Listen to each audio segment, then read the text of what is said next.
Hey gang, it's your buddy Plant. Today I show you how to make Blue Curacao. So let's go.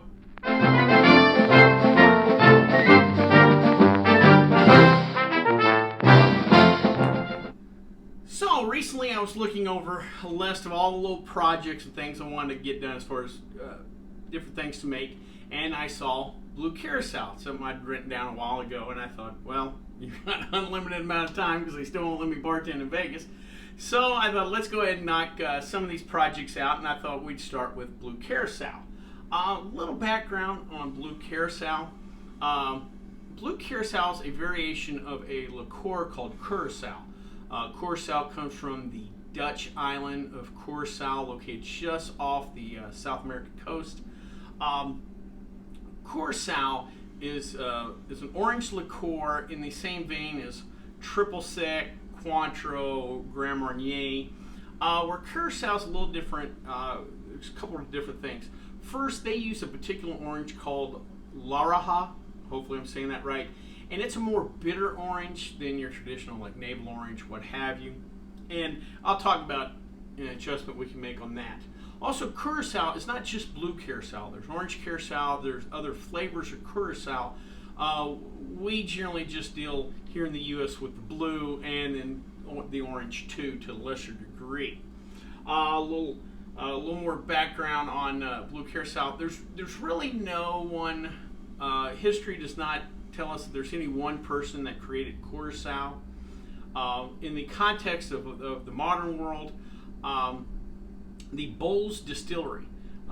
If you go to the liquor store, you'll see Bowles generally has a whole line of different liqueurs, your creme de menthe, creme de noyes, creme de banana, stuff like that.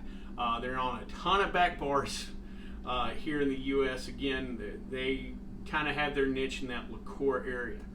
And it was one of the family members, Lucas Bowl, that ended up creating his own Curacao recipe. Now again, that was not the Blue Curacao we know today, and there's other variations on that. Eventually, Lucas and the Bowles family kind of extended the line, and they decided to get a little mad scientist in it, and they eventually added blue food coloring. And we got what we have today, Blue Curacao. Now, in 1912, they marketed it as something called Creme de Ciel, or Cream of the Sky. Blue skies, Blue Curacao. Makes sense. And that's just a little background into how we got here today in Blue Curacao. Now, real quick, I want to talk about what we need to make our Blue Curacao. First, we're going to need some vodka. Most Blue Curacao sold anywhere between 15 and 40% alcohol by volume, or in that 20 to that 40 proof range. So you don't need an overproof spirit like a Everclear or a Moonshine or whatever. We're going to go with vodka. You're going to need some sugar and water, because this is a liqueur, generally a little sweeter. We're going to use just typical navel oranges because we don't have access to those Laraja oranges. I'll talk about an adjustment we can make to get additional bitterness. We'll need some cloves. That's another thing where Blue Curacao in general is different than some of the other liqueurs. Depending on the recipe or whatever, you might have different botanicals and stuff added in. We're using cloves on this particular recipe. And of course, you'll need some blue food coloring. You can find that pretty much anywhere.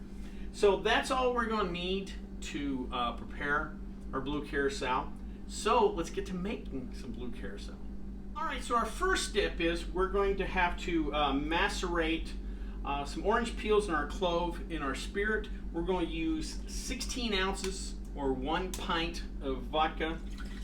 This bottle should be about there. Yep, we're just a shade short, but good enough for government work. Just little pints of vodka. No need to get fancy in the vodka, just good, simple, clean vodka.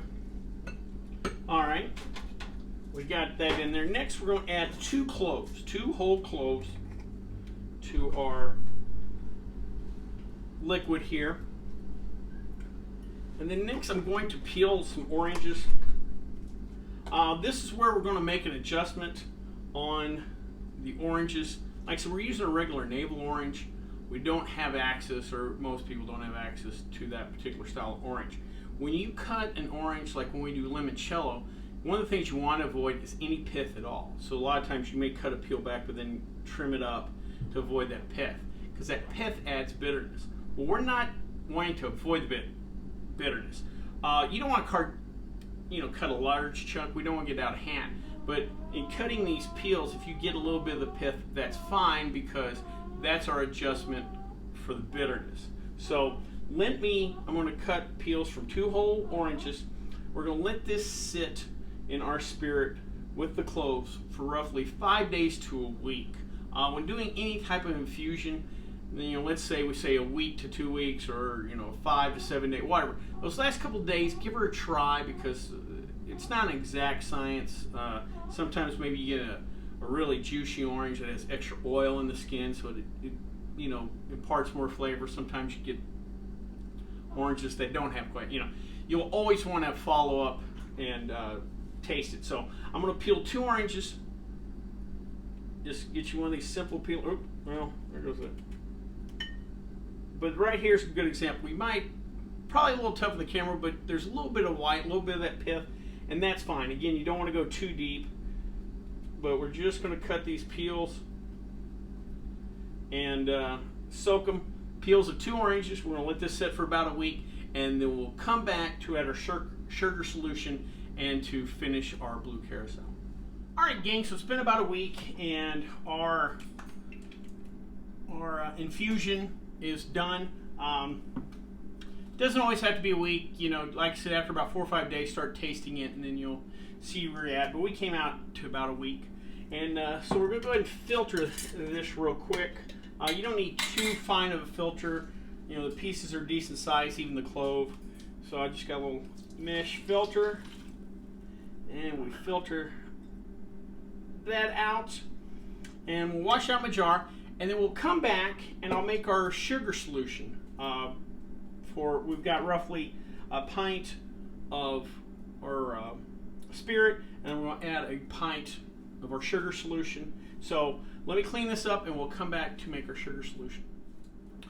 All right, if any of you've seen my other liqueur making videos, you know the magic ratio. If you haven't, you're about to learn it, and it is 1 part water to 1 part sugar. Whenever you're creating any of these liqueurs, the simplest way, you'll see recipes where you have slightly more water, slightly less sugar, blah, blah, what have you, 1 to 1. It just makes your life simpler, and the product comes out just fine. So for our case, we want to come to a complete 1 quart. We already have a pint of spirit, so we need to make a pint, or 2 cups. So I've got 2 cups of water going, and we'll add 2 cups of sugar. Since we're making Blue Curacao, something kind of a traditional deal, let's not get too cute with the sugar. Let's not go with brown sugar or honey or agave or whatever. Regular table sugar will do for this. And we're heating up the water. We don't need to boil because we have alcohol in there. We're not worried about contamination anyway.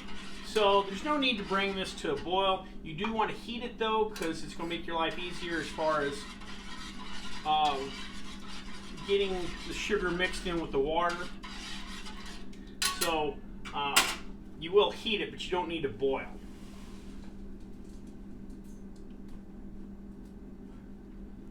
Oh, this is working out perfect. Good to the last drop. All right. So I'm just going to stir this until the solution becomes clear. Basically, we're making glorified simple syrup. So let me get this all stirred in. We'll let it cool off a little bit. And then we'll come back to mix it in and then add our food coloring and wrap up. All right, gang. So we've let this cool off a little bit. And basically what we have now is kind of a glorified orange curacao. Even though what you see in the store is a darker orange, it probably has food coloring in it. As far as flavor-wise, this is what we have right now. As far as ABV goes, remember we have a pint of 80 proof, basically infused vodka, and we add our sugar solution. So we should have a quart of 40 proof curacao. So now we have to make it blue, and that's where the food coloring comes in. We have this. We have our blue food coloring. As far as a specific amount of whatever of food coloring, kind of depends on how you want it to look. Color-wise, this is just my opinion, but color-wise, I think we're looking somewhere. Our blue should be somewhere, using a sports analogy, between the light Carolina blue and the dark Duke blue. Again, something that kind of pops color-wise, but is not too over the top. Again, we're not looking for a navy blue. So we'll just kind of go, we'll kind of add a few drops at a time and see where this takes us. All right. About 4 or 5 drops, and then we're going to give her a little shake. Oh, wow, that came out a lot. All right, we've learned something here. Be careful. I just put in a few drops, and you see how this is really a dark navy blue. Good thing about this, though, is no one drinks just straight Blue Curacao, so we'll be adding it to a drink. I've got some Bacardi, so I'm sure Blue Hawaiians are in order. So that will lighten that up, but I think I put around 5 or 6 drops, maybe just 2 or 3. That came out a little darker than I was expecting, but now you know to be careful with this stuff. And again, the cocktails itself will lighten that up. Again, throw that, you know, it's pineapple juice, you know, some rum or whatever, without lighting that up. So here's the important part. Let's give her a little taste.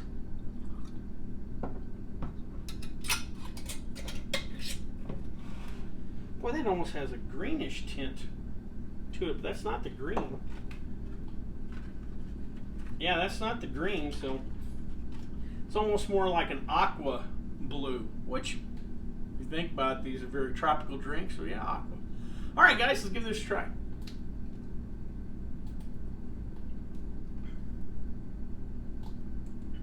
That works. That hunts.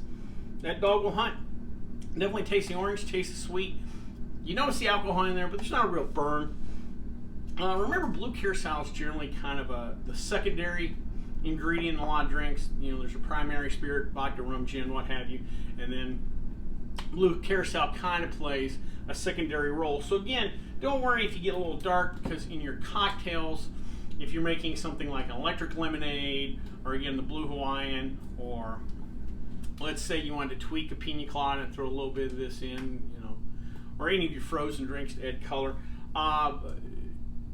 You know, again, don't worry about the darkness. That color will lighten up, and actually it'll probably be a very presentable color if you know, thrown into something again like electric lemonade or what have you. Well, I hope you liked this video. If you did, please subscribe down below. Also, please like the video because it lets YouTube know we're putting out good content.